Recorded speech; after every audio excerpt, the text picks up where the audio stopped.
बिहार की राजधानी पटना इस समय शिक्षा के गढ़ के साथ साथ कोचिंग संचालकों के बीच आपसी रंजिश का अखाड़ा भी बन चुकी है। अपने अनोखे और देसी अंदाज में पढ़ाने के लिए मशहूर फैजल खान के कोचिंग संस्थान पर पिछले दिनों हुई पत्थरबाजी और हमले ने पूरे राज्य को हिलाकर रख दिया।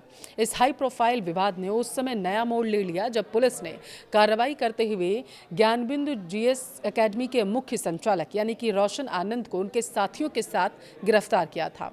इस बीच सवाल ये उठने लगा था कि आखिर फैजल खान और रोशन आनंद के बीच की कड़ाई की आखिर वजह क्या रही है जो इतनी ज्यादा विवाद देखने को मिला। आखिर ये विवाद उपजने की वजह क्या थी, वीडियो को लास्ट तक देखिए, विस्तार से आपको बताते हैं। नमस्कार, आपके साथ मैं पल्लवी रविंद्र सिंह। देखिए, बिहार की राजधानी पटना के कोचिंग वर्ल्ड में वर्चस्व की लड़ाई ने माहौल को गर्मा रखा है। दो कोचिंग संस्थानों की आपसी होड़ अब खुलकर सड़कों तक देखने को मिल रही है। रोशन आनंद की गिरफ्तारी के बाद उनकी कोचिंग के छात्रों ने सड़क पर उतरकर विरोध प्रदर्शन किया था। उन्होंने खान सर के खिलाफ भी नारेबाजी की थी। इन छात्रों का कहना था कि प्रशासन ने इस मसले में एक तरफा कार्रवाई की है। उन्होंने फैजल खान के खिलाफ भी कार्रवाई करने की मांग की और उनको गिरफ्तार करने की भी। आरोप लगाया गया कि जांच में विवाद से जुड़े हर पक्ष को शामिल किया जाना चाहिए था, जो नहीं किया गया। बड़े पैमाने पर हो रहे प्रदर्शन में शांति व्यवस्था ना बिगड़े, इसके लिए भारी संख्या में पुलिस फोर्स को वहां पर तैनात किया गया था। खान सर और ज्ञानबिंदु का झगड़ा आखिर क्या है, विवाद क्या था? ये पूरा मामला दरअसल 2 जून की रात को शुरू हुआ था। खान सर की कोचिंग के बाहर फायरिंग का दावा किया गया। हालांकि पुलिस का कहना था कि कथित तौर पर कुछ लोग खान सर के कोचिंग कैंपस में घुस गए थे और उन्होंने वहां पर हंगामा खड़ा किया था। एक सिक्योरिटी गार्ड के साथ मारपीट भी की गई थी, जिसमें वो गंभीर रूप से घायल हुआ था। हमले के बाद खान सर सामने आए और फायरिंग होने का उन्होंने दावा कर डाला।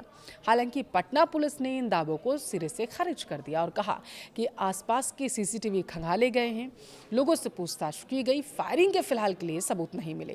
पुलिस ने यह भी बताया था कि खान सर की तरफ से दर्ज एफआईआर में भी फायरिंग का कहीं कोई जिक्र ही नहीं है। बाद में फैजल खान भी अपने बयान से पलट गए और उन्होंने कहा कि हाँ, उन्होंने सुना होगा शायद। अब देखिए, पटना पुलिस का दावा है कि ज्ञानबिंदु कोचिंग संस्थान से जुड़े 15 से 20 लोगों ने पथराव और तोड़फोड़ की थी।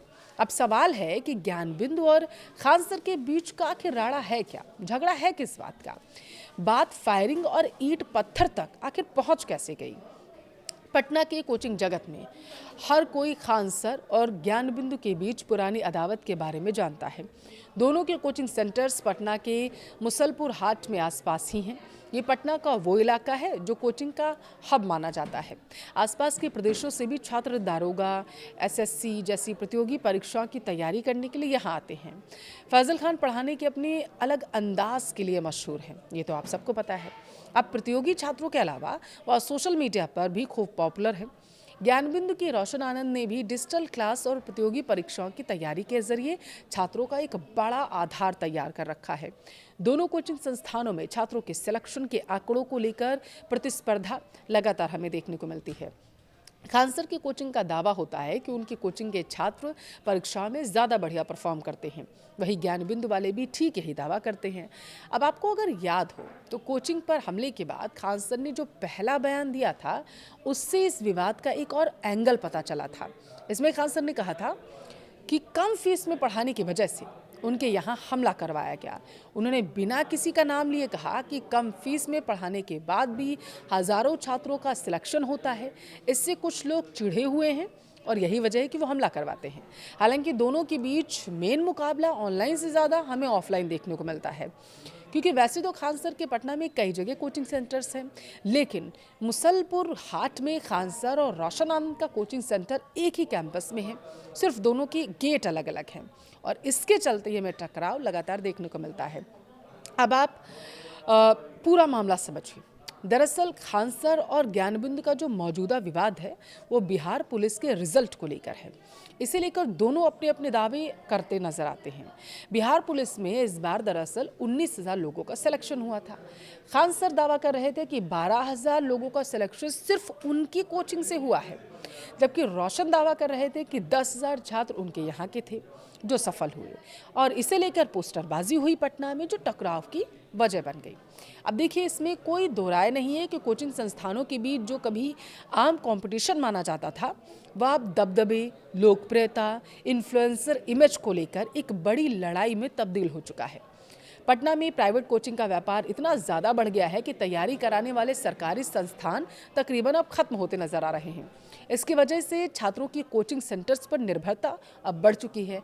खास बात तो ये है कि खान सर और रोशन आनंद एक खास मॉडस ऑपरेंडी पर काम करते हैं, यानी छात्रों को खींचने का दोनों का तरीका लगभग एक जैसा है।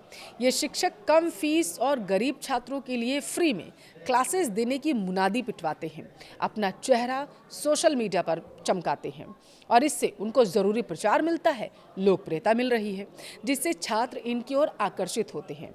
दूसरा है फ्री या कम फीस में पढ़ाकर ये छात्रों की लॉयल्टी जो है उसे ले लेते हैं, इसलिए छात्र उनके लिए कुछ भी कर गुजरने को तैयार रहते हैं। और हमने देखा भी, जब खान सर ने ये बयान दिया कि उन पर फायरिंग हुई, मतलब उनके कोचिंग पर फायरिंग हुई, तो उस दौरान हज़ारों की संख्या में सड़कों पर छात्र उतर आए थे। छात्रों की तरफ से कहा गया कि खान सर की सुरक्षा को बढ़ाया जाए, अन्यथा उनकी जान को खतरा हो सकता है। ये तस्वीरें हमने देखी।